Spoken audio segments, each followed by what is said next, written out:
Hi, I'm Tim. In this video, we're going to talk about the history of the Pietenpol home-built airplane, a remarkable history, and discuss the Stevens Aero kit of that flyer. Let's get to it.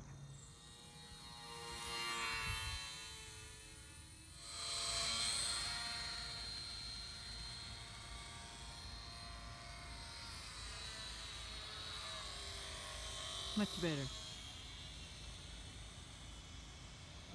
Thanks, guys.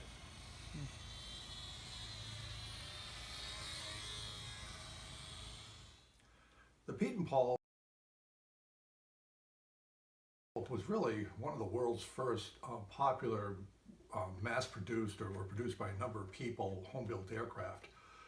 The aircraft was designed in 1928 by Bernard Pietenpol, hence the name, and the whole design concept of the Pietenpol was to make an airplane as low cost as possible so that anybody could be able to get into the air. People in the late 20s, for sure in the 1930s with the Depression, just simply didn't have much money. And the design objective was to make something very easy to build, very inexpensive, that anybody could put together and get into the air, the result of the Pietenpol. The original plane was flown in 1928. It was a two-place plane, the Air Camper. And originally he had an engine installed. The next year in 1929, Bernard put in an engine from the Model A Ford. The Model A Ford, of course, was a very popular car built by the Ford Motor Company. The reason for the Model A Ford was it was an extremely available engine and very common. The problem was with the Model A Ford, a lot of people thought that a car engine, because a car engine didn't have to be designed as a lightweight engine, was simply too heavy and not powerful enough to do an airplane. So the Model A Ford engine had 40 horsepower, it was heavy. As you can see, this is just a model of an example. The radiator had to be installed to cool the engine, and Bernard proved that it could fly with the Model A engine. You can imagine the visibility from the cockpit with that radiator back there, but again, the objective was to get into the air as inexpensively as possible. So people started building these aircraft in 1932 and 33 in Flying and Glider Manual. Over 4 issues, they published the plans for the Pietenpol. Now people had the plans, and the plane used spruce and hardwood, a little bit of bending metal, a very small amount of welding, and you could produce an airplane. There were minimal curves on it. The original wing had no dihedral, all straight lines. It was just a very simple airplane to build, no electrical system that anybody could give a shot at. And even to show you the versatility of it, Bernard made a single-seat version called the Sky Scout, and it was a little bit smaller, a little bit lighter, because the idea was, and he did this, was to use not the Model A engine from Ford, but the Model T engine. The Model T was a predecessor to the Model A much less powerful engine, and it flew because it was a smaller airplane. So the Pietenpol has proved to be an extremely popular airplane over the years. If ever there was a full-scale airplane that looks like a model airplane, it's a Pietenpol.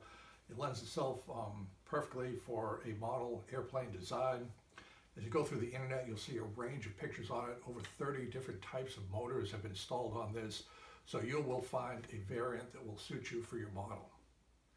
Now that we've talked a little bit about the history of the Pietenpol and the foundations of the design, let's go ahead and take a look at some pictures of full-scale Pietenpols just to give you an idea of what you can use to guide your model building, coloring, and variations on the engine. Here is a very nice Pietenpol in British registry. You can see there's an inline engine with a cowl. More classic Pietenpol with a Model A engine, a 2-cockpit Air Camper. You can see the radiator. And here's another version of the 2-seater in flight with an inline engine. Notice much better forward visibility. The plane is very easy to build, or basic to build. You can see the wood frame structure here, just common tools, materials, and just a nice cockpit with round gauges, all you need for some relaxed flying on a sunny day. Finally, here's a Pietenpol engine ticking over, getting ready for takeoff on a grass runway. The Pietenpol model is built by or offered by Stevens Aerospace. I'll give the website address in the video. The model has to be bought on the website. I've not seen them for sale anywhere else. I've probably built a dozen of the Stevens Aero models. They're all the same. They're extremely well designed using computer-aided design software and laser cutting. And the designers of these models have figured out how to get high quality balsa, tab construction, and a step-by-step guide on how to build these models. Some of them don't even have plans because the models go together like a jigsaw puzzle. They just locate the tabs, glue it. Everything's available online, and even the parts needed to complete the airplane, electrical components, motors, batteries, props, etc., are shown on the Stevens Aeromodel website. Before we take a look at the website, I just want to point out that Stevens Aero does have two variants of the models. We have this one, the smaller indoor backyard flyer, which is the Air Camper with a 2-cockpit, 24-inch wingspan. There's another version of the Pietenpol, the Sky Scout, the single cockpit version, which is twice the size. It's a 48-inch wingspan. So just realize that there's two variants on the website. So let's go ahead and take a look at the website, what it offers, and how you can order a model for yourself. This is the home page of the Stevens Aero website. Notice, very important, these are the Park Zone electronics, the 4 and 6 channel versions for their smaller models. It's very easy to get them from Stevens Aero. So if we go to model airplane kits and we go to the indoor, we scroll down, and there is the indoor Pietenpol Air Camper, the 2-cockpit 2-seat version. 24-inch wingspan. You can see some pictures on the website. It's very complete what you need. There's a lot of information and materials to complete the kit. And then there's additional details with the wingspan, weight, etc.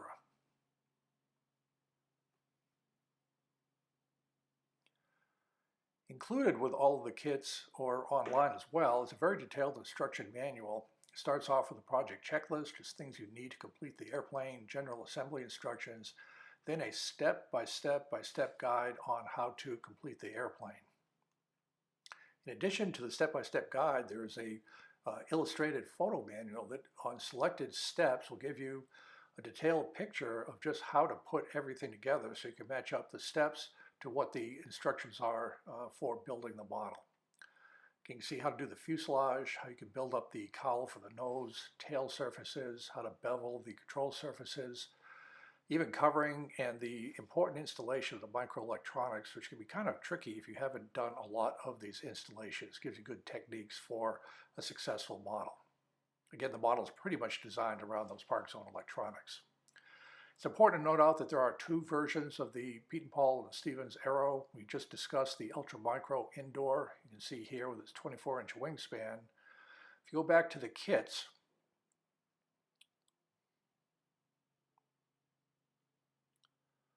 you can see that in addition to the Ultra Micro, there's an RC Sport Electronics. This is a larger Sky Scout single cockpit variant, 48-inch wingspan. Again, all the information you need for the proper motors, propellers, accessories to get this kit up and flying. And I've used these accessories many times. They work just fine.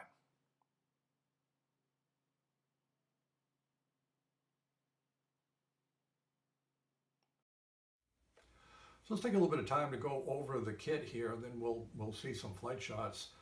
Again, it's a very complete kit. The information on the website shows everything that's needed to complete it, what comes in. It's just a step-by-step build. The model is designed around the Park Zone line of electronics.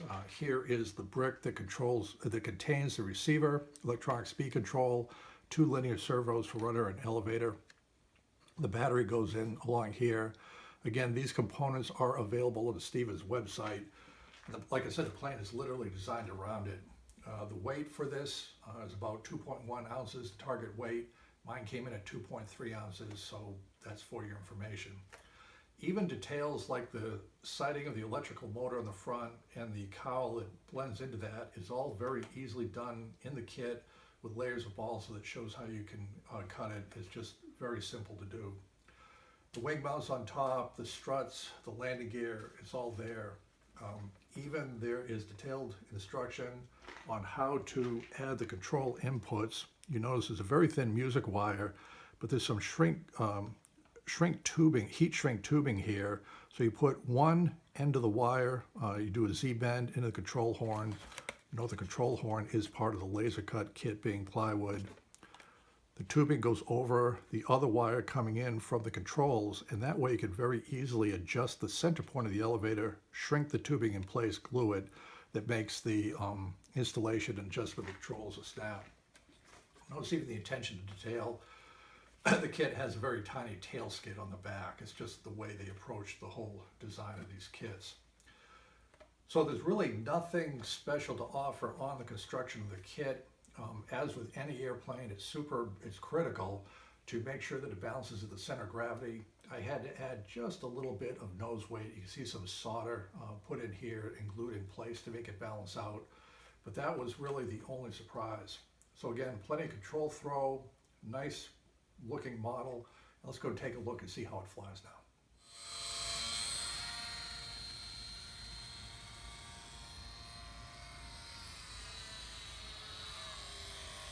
Much better.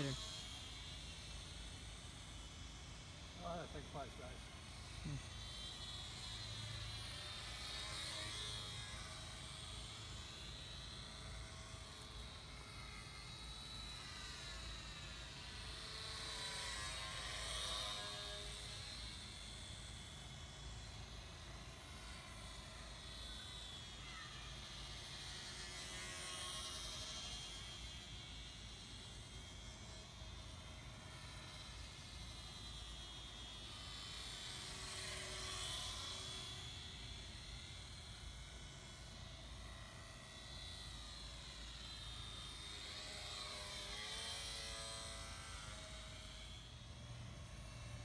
I'm going to land now.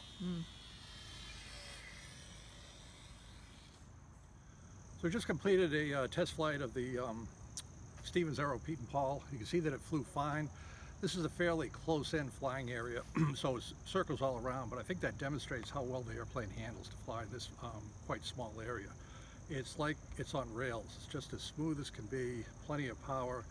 And just to give you a feel for this model, we'll take a look at the control throw so you can see how much.